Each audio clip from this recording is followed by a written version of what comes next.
आप देख रहे हैं नोखा लाइव न्यूज पर। उत्तर प्रदेश के मुख्यमंत्री योगी आदित्यनाथ सभा को संबोधित कर रहे हैं नोखा में भाजपा प्रत्याशी बिहारीलाल बिश्नोई के पक्ष में। आप देखते रहिए हमारे साथ नोखा लाइव न्यूज में। लाइक और सब्सक्राइब जरूर करें। और यही नहीं, पूरे देश और पूरी दुनिया के अंदर श्रीमद् भागवत महापुराण और श्री राम कथा को जन जन तक पहुंचाने वाले पूज्य संत राम सुखदास जी की भी जो तपोभूमि है, इस तपोभूमि को कोटि कोटि नमन करते हुए मैं आप सबका हृदय से अभिनंदन करता हूं। भाइयों बहनों, मुझे आश्चर्य हो रहा था कि मैं पिछले कई दिन से राजस्थान के अलग अलग जनपदों में घूम रहा हूं और हम लोग तो जो एक बार बोल लेते हैं फिर उसको हर हाल में निभाते हैं। कांग्रेस के लोग अपनी हार को पक्का देख करके कल से अफवाह फैला रहे थे कि अब मैं यहां नहीं आ रहा हूं। आजा, मुझे जो भी फोन करता मैं कहता हूं मुझे नोखा जाना है, मेरी दूसरी सभा वहीं पे है। लेकिन लोग यहां ये लोग कहते थे कि नहीं आ रहे हैं। भाइयों बहनों, हम लोग तो प्रभु राम के भक्त हैं और प्रभु राम के बारे में कहा जाता है, रघुकुल रीति सदा चली आई, प्राण जाए पर नोखा आने का जो वचन दिया था उसको पूरा करने के लिए एक बार फिर से मैं आपके बीच में यहां पर उपस्थित हूं। इस धरा को नमन करते हुए आप सबका मैं अभिनंदन करता हूं। भाइयों बहनों, 5 वर्ष कांग्रेस शासन के राजस्थान की दृष्टि से बड़ी वेदना के हैं, पीड़ा के हैं, अव्यवस्था और अराजकता के हैं।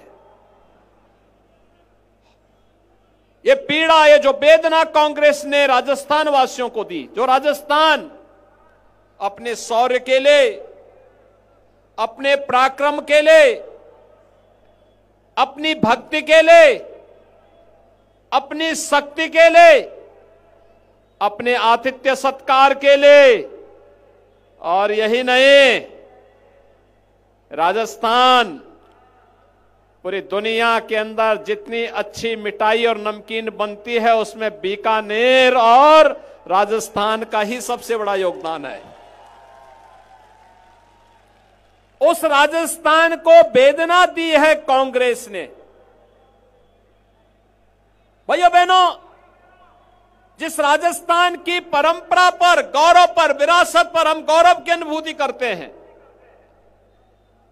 राणा सांगा और महाराणा प्रताप की परंपरा पर कौन भारतीय है जो गौरव की अनुभूति न करता हो?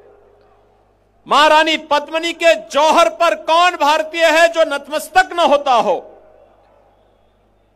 मीराबाई के बारे में किसके मन में श्रद्धा का भाव पैदा न होता हो? और भाइयों बहनों, एक लंबी परंपरा सिद्धों की, योगियों की, गुरुओं की, संतों की इस राजस्थान ने देश को दी है। भाइयों बहनों, ये वही राजस्थान आज कांग्रेस सरकार के व्यवस्था और अराजकता का शिकार बना है।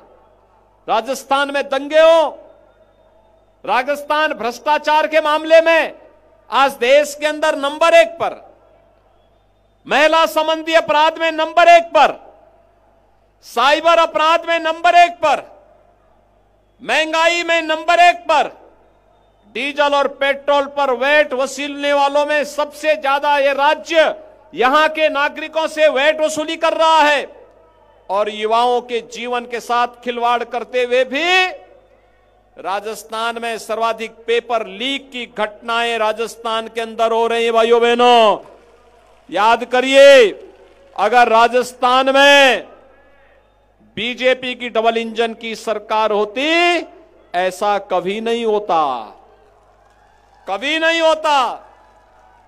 ये जो माफिया है, भाइयों बहनों, ये जो माफिया है, इन्हीं माफियाओं के लिए हम लोगों ने यूपी में बुलडोजर का अनुसंधान किया है।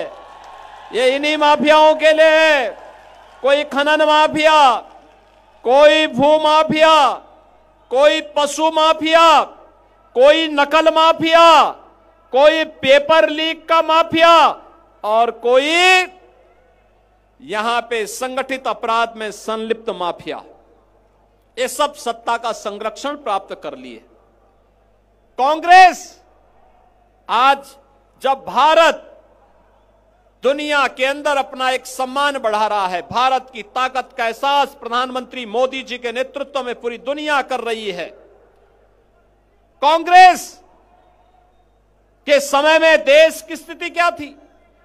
दुनिया के अंदर भारत कहीं जाता था, सम्मान नहीं होता था, भारत को गलत निगाहों से लोग देख रहे थे।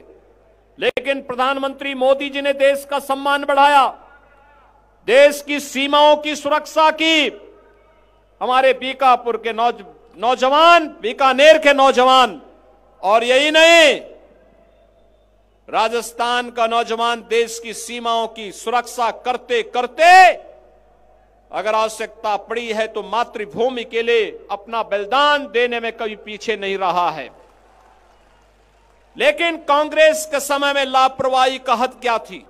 आतंकवादी घुसपैठ करता था, घुसपैठे भारत की धरती पर घुस जाते थे, सरकार देखती रहती थी, कुछ नहीं करती थी। और आज ये नया भारत है, छेड़ते नहीं है, लेकिन कोई छेड़ेगा तो उसको छोड़ते भी नहीं है। आतंकवाद ही नहीं, आतंकवाद के आकाओं को भी ठिकाना लगाने का काम नया भारत करता है। भाइयों बहनों, ये देश का स्वाभिमान का प्रश्न खड़ा होता है तो भारत उसके खिलाफ लड़ता है। और इसीलिए आज आए हैं हम आपसे अब आह्वान करने के लिए। एक तरफ भारत की बढ़ती हुई ताकत पूरी दुनिया के अंदर हम महसूस कर सकते हैं, दूसरी ओर कांग्रेस के द्वारा दी गई समस्याओं का समाधान। कांग्रेस ने आतंकवाद की समस्या दी, मोदी जी ने धारा 370 को समाप्त करके आतंकवाद की समस्या का समाधान का रास्ता दिया है। कांग्रेस ने नक्सलवाद की समस्या दी, मोदी जी ने गरीब कल्याणकारी योजनाओं के माध्यम से उन गरीबों के प्रति अपनी सहानुभूति, उन गरीबों के प्रति अपनी पूरी सिंपैथी जगाते हुए उनके कल्याण की योजनाएं दी। कांग्रेस ने अलगाववाद दिया, मोदी जी ने कनेक्टिविटी दी। आज विकास हो रहा है, वर्ल्ड क्लास कनेक्टिविटी, हाईवे बन रहे हैं, रेलवे बिछ रही है, वंदे भारत ट्रेन, अच्छी ट्रेन, वर्ल्ड क्लास ट्रेन चल रही है, एयरपोर्ट बन रहे हैं, एम्स, आईएम, आईआईटी, हर घर नल की योजना। गरीबों के लिए मात्र 9 वर्ष में जो कांग्रेस 55 वर्षों में नहीं कर पाई, मोदी जी ने मात्र 9 वर्ष में 4 करोड़ गरीबों के मकान बना दिए, 12 करोड़ गरीबों के घर में शौचालय बनवा दिए, 4 करोड़ गरीबों के घर में बिजली पहुंचा दी, 10 करोड़ गरीबों को फ्री में उज्ज्वला योजना के कनेक्शन उपलब्ध करवा दिए। भाइयों बहनों, 50 करोड़ लोगों को स्वास्थ्य बीमा का कवर भी मोदी जी ने दे दिया। और यही नहीं, कोरोना कालखंड से लेकर के लगातार आज भी और अगले 5 वर्ष तक 80 करोड़ लोगों को फ्री में राशन की सुविधा का लाभ भी मोदी जी ने दिला दिया। भाइयों बहनों, ये कांग्रेस न सम्मान बढ़ा सकती है, न भ्रष्टाचार पर अंकुश लगा सकती है, न माफियाओं को नियंत्रित कर सकती है, न बहन और बेटियों की सुरक्षा पर ही किसी प्रकार से उनको सुरक्षित करने में ये सरकार पूरी तरह विफल है। तो क्या कांग्रेस को शासन करने का अधिकार है क्या? भाइयों बहनों, चुनाव सहानुभूति का नहीं होता है, भविष्य निर्माण करने का एक अवसर होता है। ये तो आपकी आस्था का सम्मान भी नहीं कर सकती सरकार, ये सरकार तो आपकी आस्था का सम्मान भी नहीं कर रही है। आपने देखा होगा रामनवमी के अवसर पर यहां दंगे हुए थे, रामनवमी के अवसर पर यहां पर कर्फ्यू लगा था, रामनवमी के जुलूसों को रोका गया था। हर पर्व और त्योहारों के समय सरकार हिंदुओं पर अंकुश लगाती है। और इसलिए भाइयों बहनों, हम सब आपके पास आए हैं कहने के लिए, हम लोग बोलते कम है, करने में विश्वास करते हैं। और ये आपने देखा होगा, कांग्रेस के लोग हंसते थे जब हम लोग कहते थे कि रामलला हम आएंगे, मंदिर वहीं बनाएंगे। आज राम मंदिर बन रहा है ना, कोई संदेह? राम मंदिर के निर्माण में कोई संदेह? बन रहा है ना। आप मुझे बताओ, यहां से नोखा से कितने लोग अयोध्या जाने के इच्छुक हैं? वाह भाई, पूरा नोखा ही अयोध्या आना चाहता है। आप सबका अभिनंदन है। और भाइयों बहनों, 22 जनवरी 2024 को प्रधानमंत्री मोदी जी के कर कमलों से 500 वर्षों का इंतजार समाप्त होगा। प्रभु राम फिर से अयोध्या में, राम जन्मभूमि में, अपनी जन्मभूमि में फिर से विराजमान होंगे।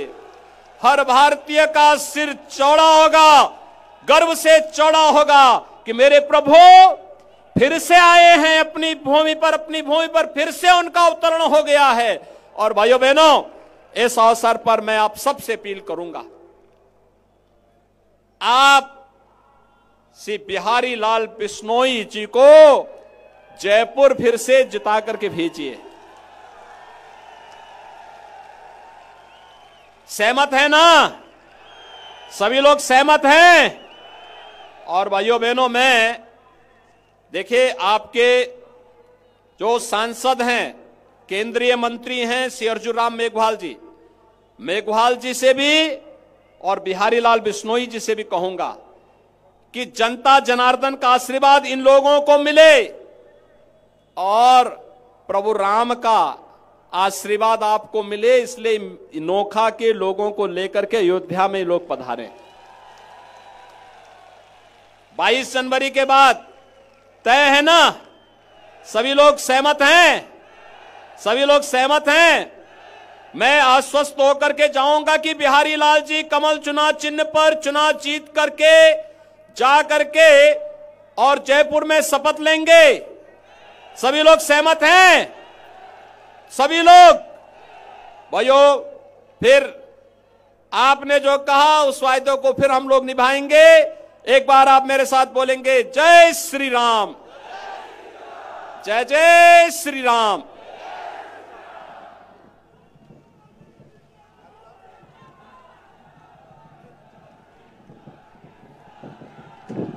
जोरदार तालियों से स्वागत करें योगी जी हमारे मध्य। ये लाखों का हुजूम उमड़ पड़ा है योगी जी के स्वागत में। जोरदार तालियों से स्वागत, आपका अभिवादन स्वीकार करते हुए योगी जी जो बुलडोजर